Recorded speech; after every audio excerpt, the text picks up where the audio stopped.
I want to speak about identity and instruments and people.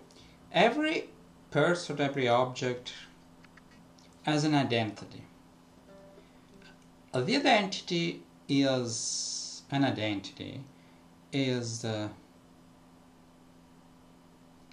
something that is made of single factors.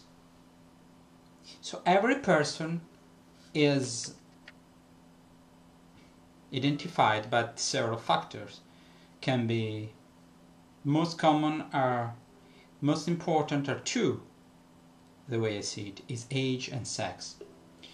If you're a male, a female, and your age.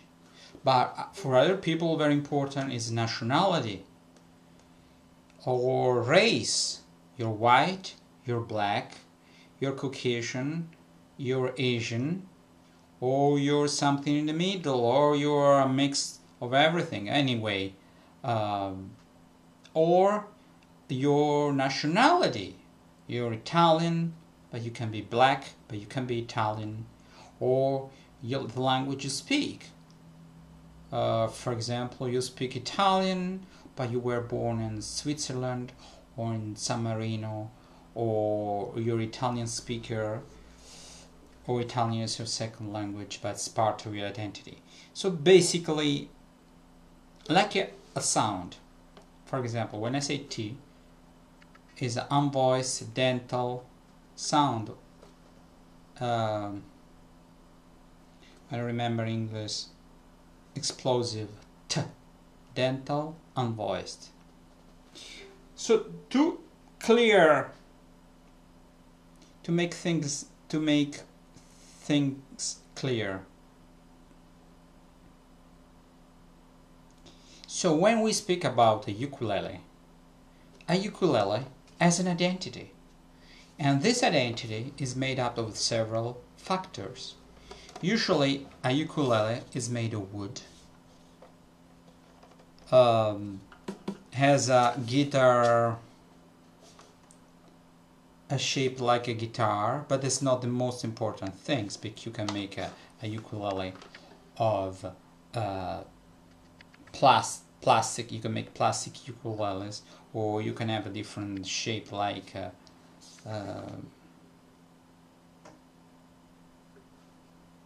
there are pineapple ukuleles. But the basic idea is that belongs to the guitar family. Guitar family has a flat back, sometimes a little bit curved, but a little bit, not just like an Italian mandolin or a bouzouki completely.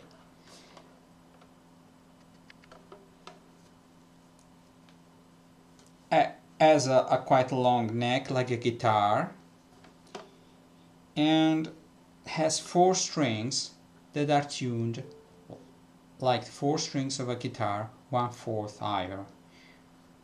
So instead of D, you have G, and so long as for all of the other strings are 1/4 higher. Another part of the identity is strings. They are usually gut or nylon or nile gut. They're not metal.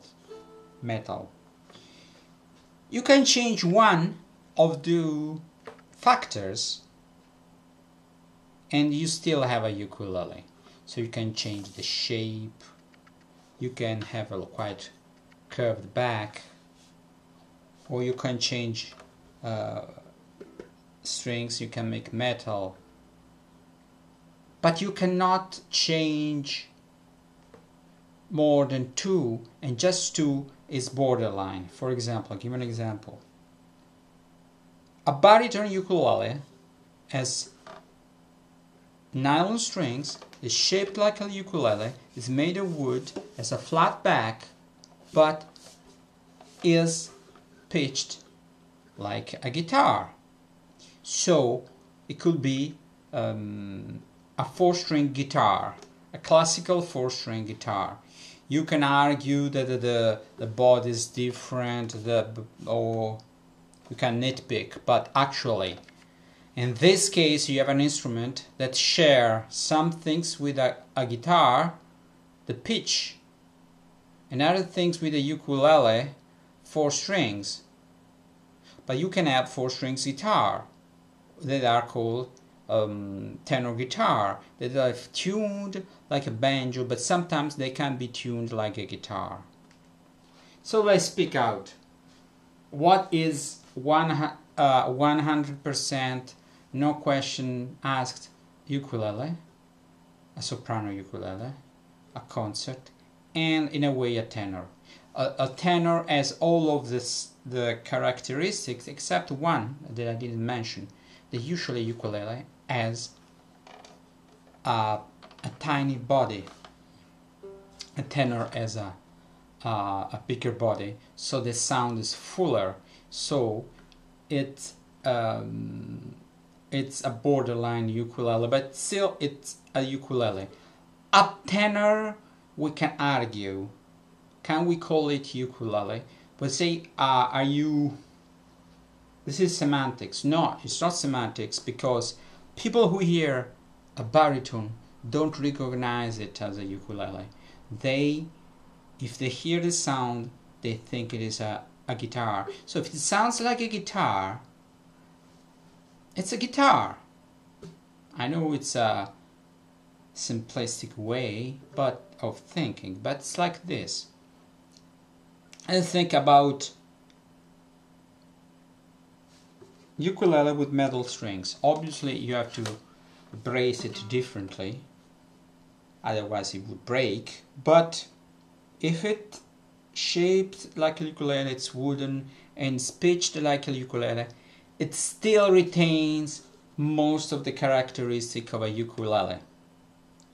But if you made a solid body ukulele, 4 strings, metal, what's the difference between this and a 4-string guitar, solid body? There's no difference. So you cannot have a solid body baritone ukulele with metal strings. It would fall into the category of tenor guitar, while if you make a solid body soprano, tenor or concert with metal strings, it still retains most of the characteristics of a ukulele. So there are many moot points, but I proposed a solution, but nobody would jump on that solution, which is, let's call the instrument, the sound, the second part. For example, it's basically it's a banjo, because it's a drum body with a skin, okay? If it's tuned like a ukulele, and it's pitched like a ukulele, it's a high tuning, G, C, E, A, and it's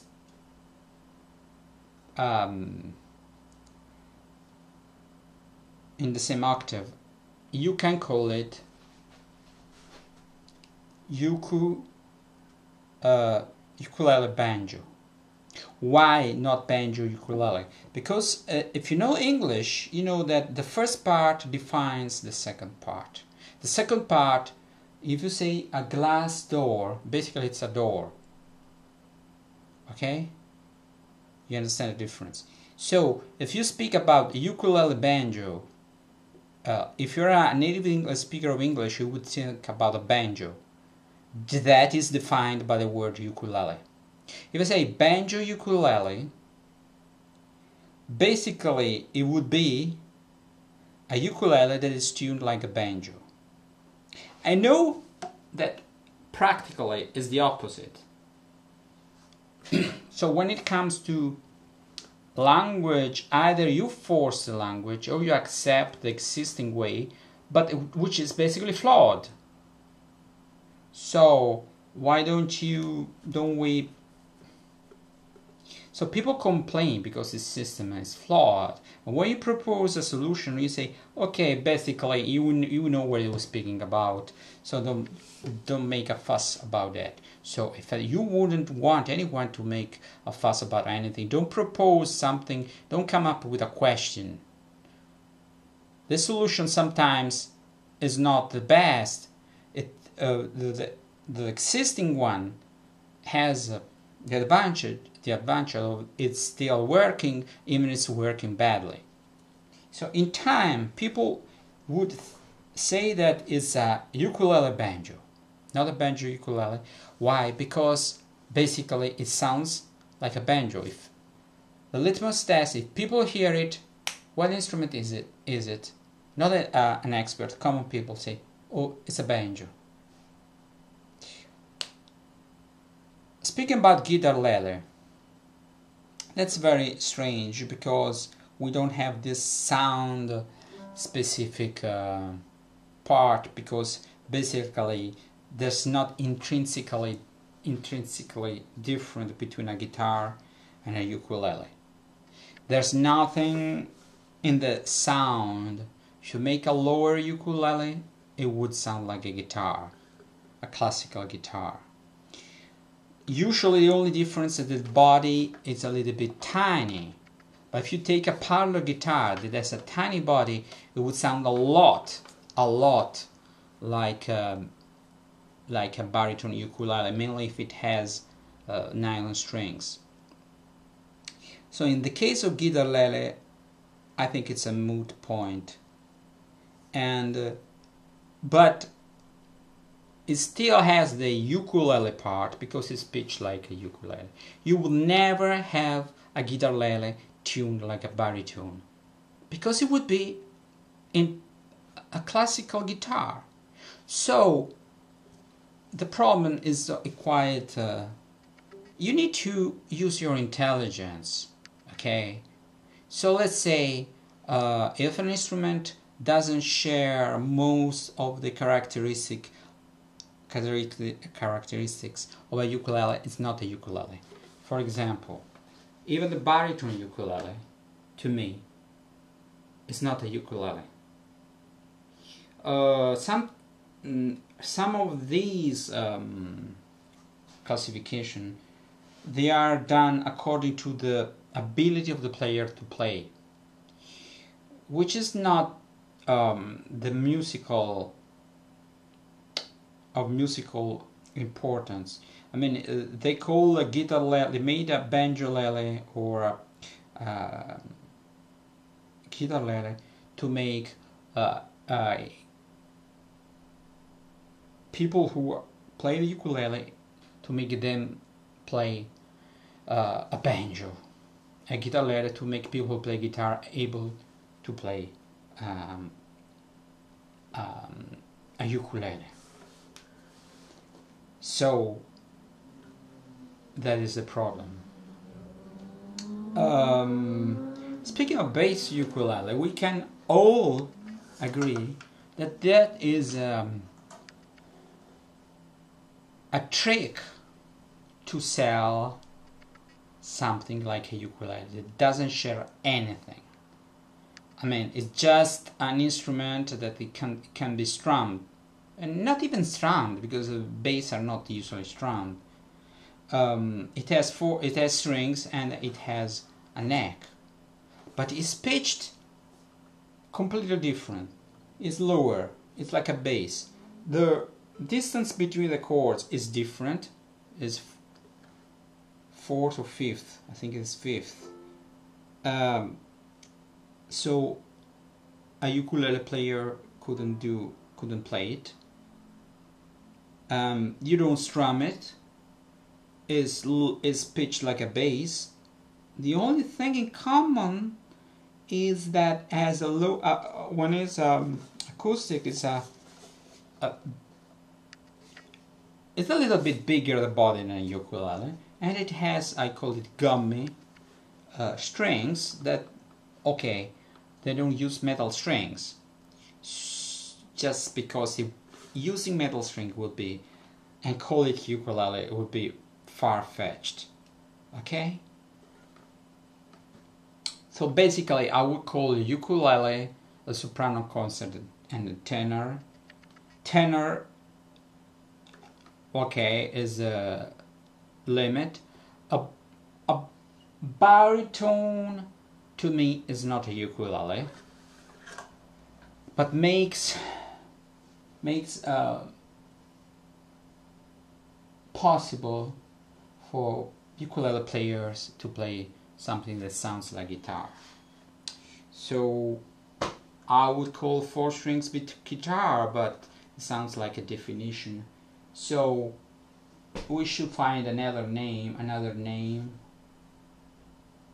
Basically, it's a tenor guitar. I would call it classical tenor guitar, to distinguish from the acoustic one that has metal strings. But you would say, okay, this one is tuned like a banjo. You're right, but the body and everything is different, and many people tune it like a guitar. So it's quite complicated. But if you can play a tenor guitar tuned that way, you can also play this. It's just a problem if people make those strings to be tuned like a tenor guitar, like a banjo. If they make it, you can tune it like a banjo. And if you play tenor guitar and you want to play also with nylon strings, you would find a set of strings that can accommodate a baritone ukulele and make it sound and make it be tuned like a tenor guitar, basically like a banjo. So it's quite a complicated thing. But let's say that let's find new names for instruments that are borderline, and let's call ukulele what is really a ukulele. So we don't call banjolele is basically wrong. We can call soprano banjo, that you can tune it either as a ukulele or as a banjo. What do you think? Does it make any sense? I think it makes sense a lot of sense. So I proposed this during the discussion about all this, but I was basically they didn't understand they didn't understand my point. So why would you discuss about anything when I propose something logical? They say, okay, it's not important in any way. So basically people argue and write for the sake of it, but they're not really interested to the question at hand and to find out the best solution. Because I always say, oh, it's not perfect. Okay, nothing is perfect. We can find the most logical solution. Like Esperanto. Esperanto is not the best language, but it's the most logical solution. And this has 6 strings, but it's not tuned like a guitar. And basically, I don't find a name because this I tuned, instead of having the regular A and a high C, and a regular A and a low A. Since I wanted to change, I put the low A and made a low G. And I think that the string was actually a low G string because it sounds perfect here. And I cannot play loud because it's not. And this instrument, I don't know how would you call it? It's a mix of between a 8-string ukulele and a regular 6-string ukulele, but actually the double chord strings are basically very close to in a way there's a sound of mandolin because of the double strings, and I don't know if I keep it because I bought the original thing. So I say every time I change the chord, I switch from one system to the other. Each one has their good things. This doesn't sound so folk like the other one. On the other, it's more balanced towards medium and basses. The other one gives more range because it's different. This you can play and improvise, and you will always be on the right octave, because when you're here you write on the lower octave than you expect because of the low A that I put here. So I can experiment. I would like to even to experiment with piercing a hole here and making a 5-string. Basically, I can have a low G and a high G here. Okay, and I would keep this, and I would put a high A here. How would I forget? Yes, I should use the high E and lower down. If it doesn't sound too bad, I can experiment. And the only thing to make it here, I have to find someone who pierces a hole here. Okay. We need a specific tool, a drill with a very thin point. Well, that's